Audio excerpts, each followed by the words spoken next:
할렐루야. 7월 3일 월요일 새벽 기도를 시작하겠습니다. 사도신경으로 우리의 신앙을 고백하시겠습니다. 나는 전능하신 아버지 하나님 천지의 창조주를 믿습니다. 나는 그의 유일하신 아들 우리 주 예수 그리스도를 믿습니다. 그는 성령으로 잉태되어 동정녀 마리아에게서 나시고 본디오 빌라도에게 고난을 받아 십자가에 못 박혀 죽으시고 장사된 지 사흘 만에 죽은 자 가운데서 다시 살아나셨으며 하늘에 오르시어 전능하신 아버지 하나님 우편에 앉아 계시다가 거기로부터 살아있는 자와 죽은 자를 심판하러 오십니다. 나는 성령을 믿으며 거룩한 공교회와 성도의 교제와 죄를 용서받는 것과 몸의 부활과 영생을 믿습니다. 아멘. 찬송가 336장 찬양하시겠습니다. 찬송가 336장입니다.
신약성경 사도행전 6장 8절부터 15절까지 말씀 보도록 하겠습니다.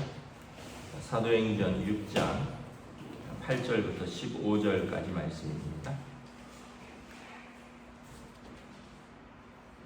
다 찾으신 줄 알고 저와 여러분들이 한 절씩 교도하도록 하겠습니다. 사도행전 6장 8절부터 15절입니다. 제자 중 하나 스데반이 은혜와 권능이 충만하여 큰 기사와 표적을 민간에 행하니 이른바 자유민들 곧 구레네인 알렉산드리아인 길리기아와 아시아에서 온 사람들이 회당에서 어떤 자들이 일어나 스데반과 더불어 논쟁할세 스데반이 지혜와 성령으로 말함을 그들이 능히 당하지 못하여 사람들을 매수하여 말하게 하되 이 사람이 모세와 하나님을 모독하는 말을 하는 것을 우리가 들었노라 하게 하고 백성과 장로와 서기관들을 충동시켜 와서 잡아가지고 공회에 이르러 거짓 증인들을 세우니 이르되 이 사람이 이 거룩한 곳과 율법을 거슬러 말하기를 마지 아니하는도다. 그의 말에 이 나사렛 예수가 이곳을 헐고 또 모세가 우리에게 전하여 준 규례를 고치겠다 함을 우리가 들었노라 하거늘 공회 중에 앉은 사람들이 다 스데반을 주목하여 보니 그 얼굴이 천사의 얼굴과 같더라. 아멘. 할렐루야. 또 새로운 하루, 새로운 한 주가 시작되었습니다. 우리 주님께서 은혜와 평강으로 함께하여 주시기를 축복합니다. 사도행전 6장에 중요한 사건이 있었죠. 초대교회가 7 집사님을 뽑았습니다.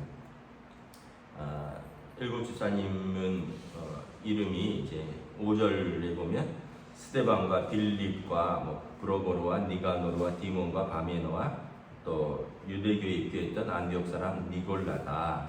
그래서 12사도가 있었고 7 집사님이 있었습니다.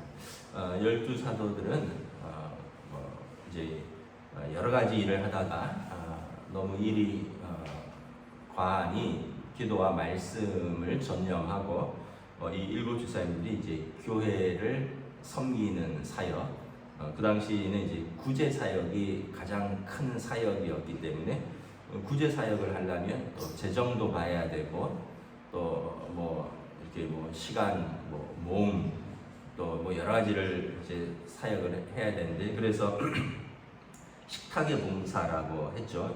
2절에 보면 사도들이 우리가 접대를 일삼다가 하나님의 말씀을 소홀히 했다 이런 표현이 있는데, 그러니까 결국은 식탁에서 봉사하는 사역입니다. 그런데 그렇다고 해서 이분들이 영성이나 또 인격이 부족한 것은 아니라 그랬죠. 왜냐하면 이분들을 뽑을 때 기준이 성령과 지혜가 충만하고 또 사람들의 칭찬받는 사람, 성령 충만하고 지혜도 충만하고 또 인격과 성품적으로도 성숙하여 칭찬받는 그런 분이었다는 거예요. 근데 그러면서 이제 8절부터 나오는 스데반이 그러한 분이었다는 것을 정확하게 보여주고 있습니다. 첫째는 스데반은 6장 7장에 보면 예수님을 닮은 사람입니다. 예수님과 거의 똑같이 이제 모함을 당하고 예수님과 거의 비슷하게 예수님하고 비교할 수는 없지만 예수님처럼 모욕을 당하고 예수님처럼 또 그 거짓 증인들이 그에 의해 이제 거짓 죄를 뒤집어 씌우고, 그래서 그가 나중에는 이제 순교하는데 예수님과 같은 말을 하죠. 저들의 죄를 저들에게 돌리지 마옵소서, 이런 표현을 씁니다. 그러니까 초대교회의 7 집사님들은 거의 12사도에 미치지는 못할지는 모르겠지만 거의 예수님의 제자들의 모습들을 그들의 인격과 삶과 또 전도의 현장에서 보여주는 것을 볼 수 있습니다. 8절에 보면 스데반 집사님도 어떤 기사와 표적을 했는지는 정확하게 표현되어 있지 않지만 성령이 충만해서 은혜와 권능을 받았고, 그래서 기사와 표적을 행했다라고 이제 말을 합니다. 초대교회의 기사와 표적은 그 사도행전 5장부터 쭉 보면 병 고치는 은사들인데 어쩌면 그러한 일들도 있었던 것 같습니다. 그러면서 항상 사도들이나 우리 7 집사님들도 병 고치고 어떤 기사와 표적으로 끝나는 것이 아니라 항상 그 이름은 예수의 이름으로 일어난다는 것을 전했겠죠.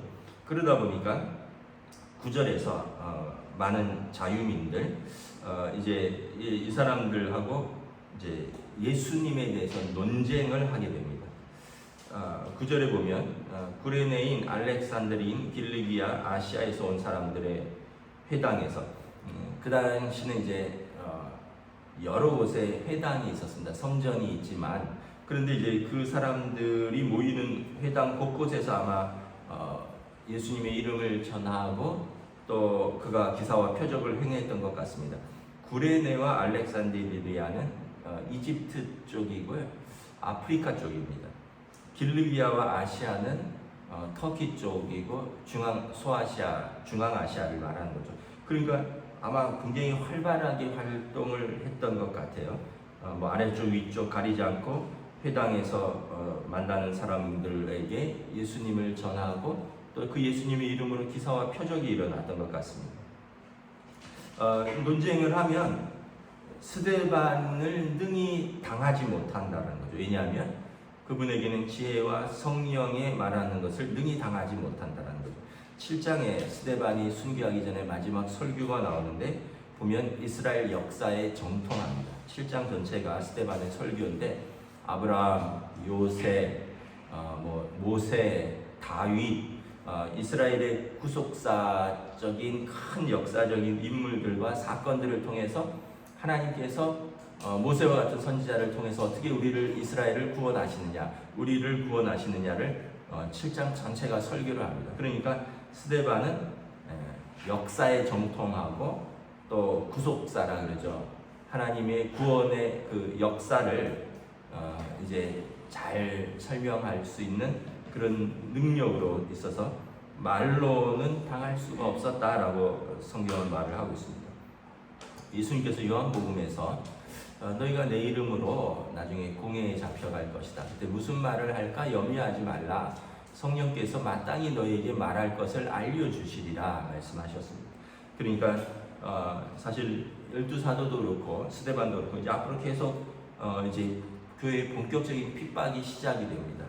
그래서 뭐 사도 바울도 그렇고 계속 재판장에 서고 왕 앞에 서고 총독 앞에 서고 이런 일들이 계속 일어나는데 이분들은 그 믿음을 가지고 뿐만 아니라 정말 예수님의 약속대로 성령이 그들 안에 계시고 그들과 함께 계셔서 담대히 성령께서 말하게 하시는 것을 담대히 말을 합니다. 그래서 결국 이 사람들이 스데반 집사님을 통해서 예수님의 이름이 증거되고 또 그 이름으로 기사와 표적이 일어나는데 이거를 막아야 되는데 왜냐하면 예수님은 자기들이 십자가에 못 박아 죽였거든요. 그래서 이 유대인들의 어떤 원죄 같은 것이 예수님을 인정하는 순간 우리 조상들이 그리고 우리가 그 피를 흘렸다, 우리가 메시아를 십자가에 못 박아 죽였다라는 것을 인정하는 것이기 때문에 결코 자기들의 죄를 인정할 수 없는 거죠. 그래서 11절에 보면 사람들을 매수합니다. 뭐라고 하면 이 사람이 모세와 하나님을 모독하는 것을 우리가 들었노라. 율법을 훼손했고요. 모세는 율법의 상징입니다. 율법을 지키지 않았고 신성 모독을 했다는 겁니다. 예수님하고 똑같은 죄죠. 예수님이 율법을 지키지 않았고 성전을 3일 만에 허문다 그랬고 자기가 하나님의 아들이라고 했고 그래서 예수님이 신성 모독죄, 성전 모독죄, 율법을 지키지 않은 죄입니다. 예수님이 안식일에 병도 고치고 제자들이 손도 씻지 않고 먹기도 하고 이런 것들, 그리고 예수님이 성전을 헐라 내가 3일 만에 그래서 당신의 몸이 성전인 것을 말씀하시고 3일 만에 부활하실 것을 그렇게 비유하셨는데 예수님이 성전을 모독했다. 그리고 그가 자기가 아버지를 본 자는 나를 본 것, 아버지와 나는 하나이다. 이런 여러 가지 표현들을 들어서 신성 모독죄로 고소를 했는데 지금 스데반에게 동일하게 그 죄를 한 거죠. 율법 모세를 모독했고 그리고 하나님을 신성 모독했다라는 거죠. 그래서 12절에 이제 백성의 장로들과 서기관들을 충동시켜서 또 공회를 소집합니다. 우리가 앞에서 보았지만 공회는 산헤드린 공회라고 대제사장이 의장이고 70명의 유다의 12지파의 장로들이 다 모인 유대 최고의 사법기관이고 입법기관이고요. 또 여기서 결정하면 유대 최고의 기관이기 때문에 여기에서 예수님도 사형 언도를 받았죠.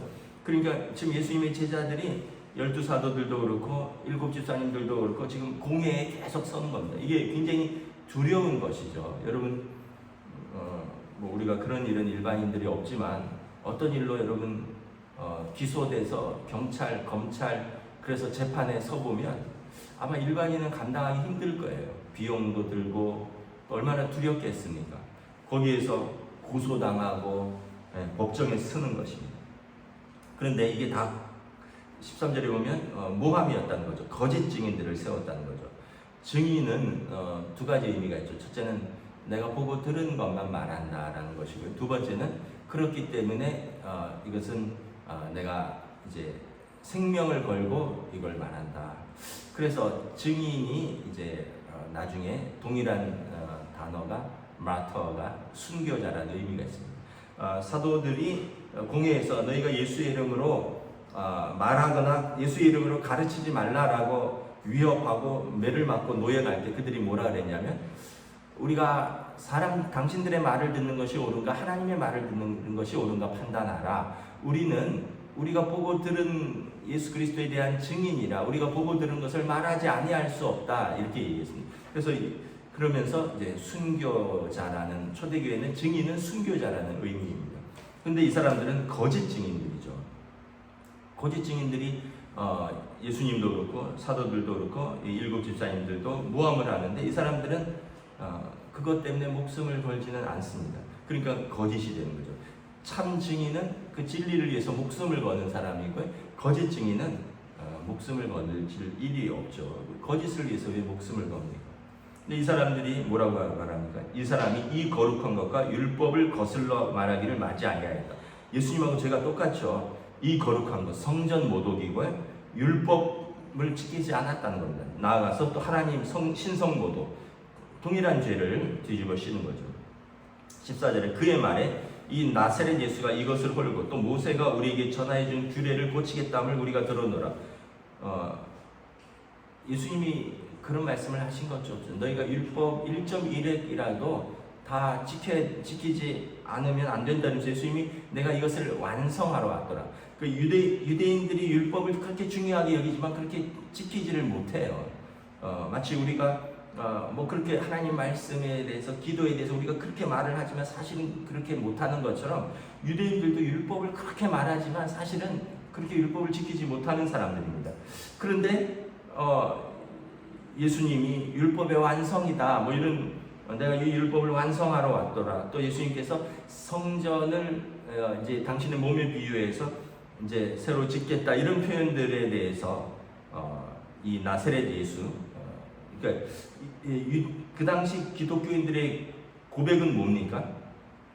나사렛 예수가 주와 그리스도가 되신다는데, 14절에 보면 이 사람들은 주와 그리스도를 고백하지 못하는 거죠. 예수님을 영접하지 못하니까 예수님이 율법도 어겼고 성전도 모독했고 하나님의 아들이라고 이렇게 메시아라고 스스로 주장을 했다. 이것을 이 사람들이 전했다라는 것입니다. 결국은 예수님의 죄를 그대로 짊어지는 거죠. 그랬더니 이제 공회에 앉은 사람들이 이제 이게 기소하니까, 그 기소의 제목이니까 이제 변론을 해야 될 거 아니에요. 이제 공회에 앉은 사람들이 스데반을 주목하여 봅니다. 이 사람 도대체 어떤 말장이인가? 나중에 이제 사도 바울한테 이 말장이가 무슨 말을 하는가 보자, 이런 표현들이 있거든요. 이제 주목해서 보는데 그 얼굴이 천사의 얼굴과 같아라, 이렇게 표현하고 있습니다. 그러니까 너무 평안한 거죠. 성령님이 함께 계시는 거죠.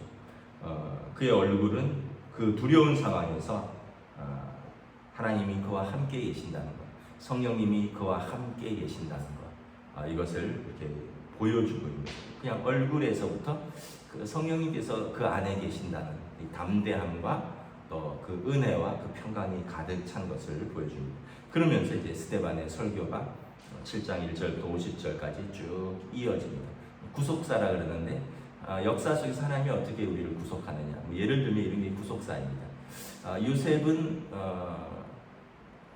종으로 팔려갔지만 하나님께서 그를 종으로 버려두지 않으시고 그를 통하여 많은 사람들을 기근에서 건지시고 요셉을 통하여 큰 민족을 이루게 하셨다. 이런 것처럼 아브라함, 요셉, 모세, 다윗, 뭐 이런 여러 가지 사람들의 그 인생의 고난과 역경 속에서 하나님이 그들을 버려두지 않으시고 그들을 통하여 구속하신 것, 구원하신 것에 대한 역사를 쭉 이야기합니다.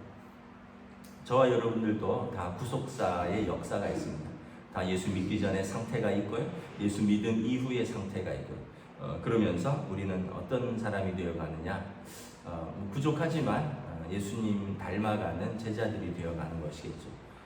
스데반 집사님처럼 뭐 사도들처럼 그렇게까지는 몰라도 우리의 삶에서 주님 사랑하고 주님 사랑하기 때문에 때로는 우리가 억울한 일도 있고 때로는 주님 사랑하니까 또 때로는 고난도 당하지만 그럼에도 구속사 하나님이 우리와 함께 계시고 그럼에도 불구하고 하나님 우리를 사랑하시고 그럼에도 불구하고 하나님과의 우리의 관계에는 변함이 없으니 그런 문제와 환경과 역경 속에서도 성령님이 함께 계시는 그 평안함으로 담대히 우리가 우리의 구원의 일을 말할 수 있는 사람들이 되어가는 것입니다. 이제 초대교회는 사실은 이제 본격적인 박해가 시작됩니다. 그리고 안타깝게도 12사도들보다 제일 먼저 순교하는 분이 스데반 집사님입니다. 그래서 주님과 같은 귀한 집사님이 스데반 집사님이었다는 것을 우리가 다시 한번 확인하게 되는 것입니다. 기도하겠습니다. 하나님 은혜를 감사합니다. 초대교회 12사도와 더불어 7집사님들이 하나님의 교회를 헌신적으로 또 성령에 충만하여 지혜가 충만하여 또 무엇보다 인격적으로 주님 닮아가는 사람들의 칭찬받는 성숙하고 아름다운 인격으로 교회를 섬기고 성도들을 섬기고 그리고 담대히 복음을 전합니다.